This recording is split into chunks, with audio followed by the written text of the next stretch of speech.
who's your hero of the week? Oh my goodness. Hero of the week is Gabriel Boric. And he's an activist, and now he's the president of Chile, the Chilean president. And he is definitely an example of how progressives can take the power and use the power. He is now the most prominent face of a generation of Chileans who are calling for a break with the past. It is so exciting. He won the presidency on Sunday with more votes than any other candidate in history. He received 55% of the vote, 11 points ahead of Mr. Cass. And let's put up some of what the New York Times had to say about this historic win. Gabriel Boric rose to prominence in Chile 10 years ago as a shaggy-haired student leading massive demonstrations for free, quality public education.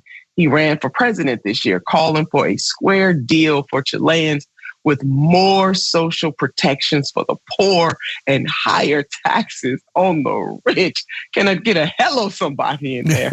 And then go ahead. I'm gonna you jump on in, and we'll put up the other graphics. But this is just so good. Yeah, no, there's great news out of this in a bunch of different ways. So first of all, his opponent was, of course, a big-time right-winger who did this typical scaremongering about, oh, he's a communist.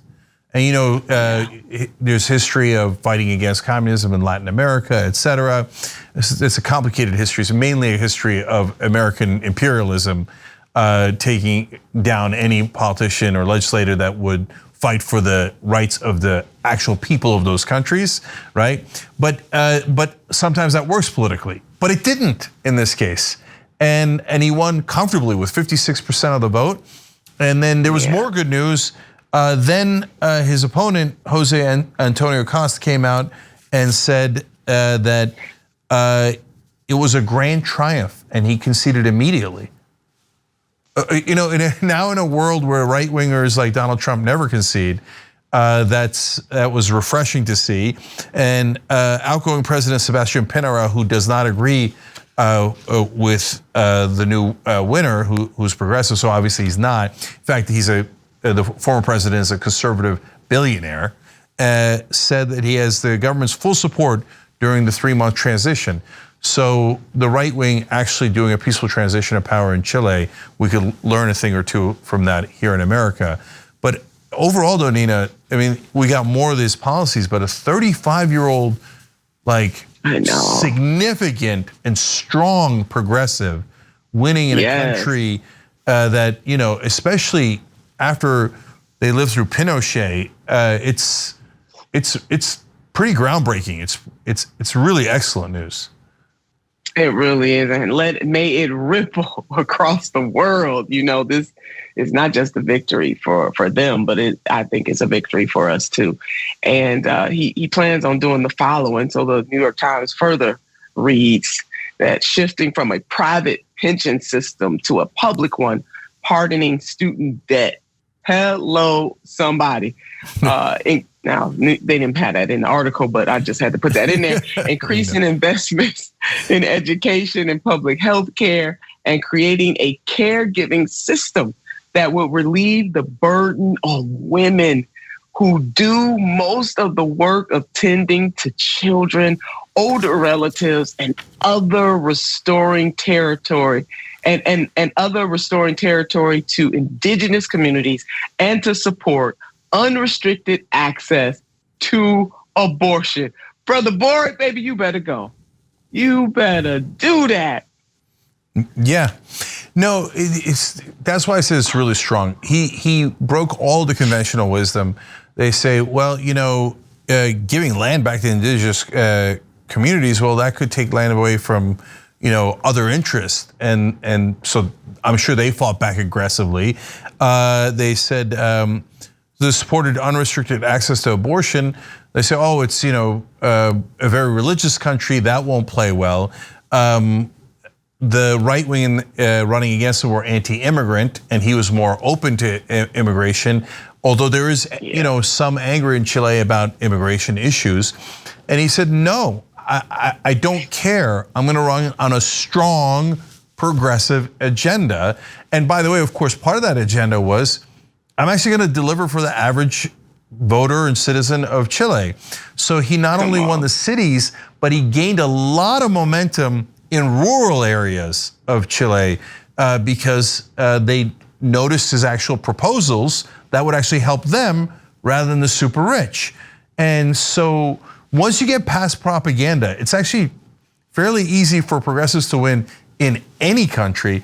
And Nina, I saw his success there in rural areas, and I thought, I wonder what would happen here in America if Democrats actually tried to get rural voters. Right, I wonder. Inquiring minds want to know. Yeah, this is revolutionary right here. And then lastly, in the New York Times, Mr. Boric never completed his law degree. Imagine that. The protest got in the way. He had other assignments. He couldn't finish that law degree. He speaks openly about his obsessive compulsive disorder, and he scandalized the Chilean establishment by showing up for his first day as a congressman in 2014 in a beige trench coat and no tie. Now that's my kind of elected leader. Baby. Yeah, that's scandalized. Yeah. He's not even wearing the uniform of the elites. And by the way, that is why they're scandalized. They're like, the elites dress this way. What are you, like one of the common people? Yes. You one of them. Yes. Yeah. And that's exactly what scares them. I can't get enough of this guy. And by the way, how did he, when he won, his victory speech was in the native language. Not in Spanish, but in the native language that dates arguably back to the Mayans. So that's also super badass. And usually the right wing in those countries generally either ignore the indigenous communities, or in the case of Brazil, actively, do them great damage. And finally, look, the point about the rural areas is he won them over. The right wing assumed he couldn't win them over because of social issues, right? Like abortion, etc. But he won them over by emphasizing economic issues. It's so obvious, Nina, that that's what we should do. But the problem, of course, for us, as you know better than anyone else, is that the Democratic Party never allows a progressive to be their candidate. If they did, we could do the same exact thing here. That's exactly right. I literally believe that the establishment, the corporatist Dems, and we've seen them time and time again, your race, my race, India Walton more recently, they will unite and do everything. I believe that they would assault their own mama if it came down to it, to try to stop progressives from winning. They have shown themselves to be more willing to burn down the entire house than to let progressives win. And progressives really show that our agenda is really our agenda is the people's agenda, because the majority of what we are laying out in terms of our vision for this country, the majority of Americans, no matter how they identify politically, agree with us. Yes, indeed. That is exactly right. And of course, the main guy that they stopped was a guy that you often refer to as Senator Bernard Sanders.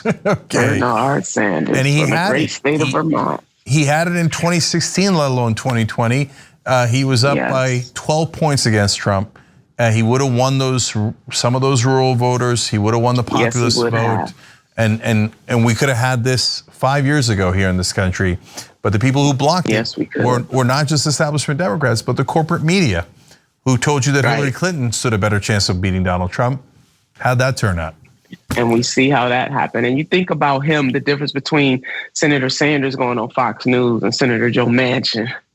Remember, Senator, that was the scandal. How dare he go on Fox News? He had that town hall, remember? And he won most of those people over. He had them, they were like putty in his hands. Why? Because of his authenticity, and he spoke to their pain and to their needs, and he helped them to see the future a different way. They wanted what he was putting out. They understood they needed universal health care. They understood they needed a living wage. And so when you get to hear from the person with the vision directly, instead of having that filtered through mainstream media, I mean, he totally upset the entire Apple car. That was scandalous then. The corporatist Democrats were like off with his head for even going on Fox. And then when he proved in that town hall that he could win people over, then they were beating down the door trying to get over there too. So visionary leadership can make all of the difference. And what is happening in Chile with Brother Boric is just yet another example of what would happen, as you just said, Cenk, if in this country progressives mounted up and were able to win and lead in the presidency. Yeah, as usual, you made a point that I hadn't thought of. Yeah, you're right. Manchin made his announcement that he's killing Biden's agenda on Fox News, and not a peep of criticism for that, right? When Bernie went on Fox News, they're like, "How dare you?" Gee, I wonder if they're biased. I can't quite make it out. No. Yeah. Inquiring minds want to know. Yeah, we'll have to think that one through. Thanks for watching The Young Turks. Really appreciate it. Another way to show support is through YouTube memberships. You'll get to interact with us more. There's live chat emojis, badges. You've got emojis of me, Anna, John, JR. So those are super fun. But you also get playback of our exclusive member-only shows and specials right after they air. So all of that, all you gotta do is click that join button right underneath the video. Thank you.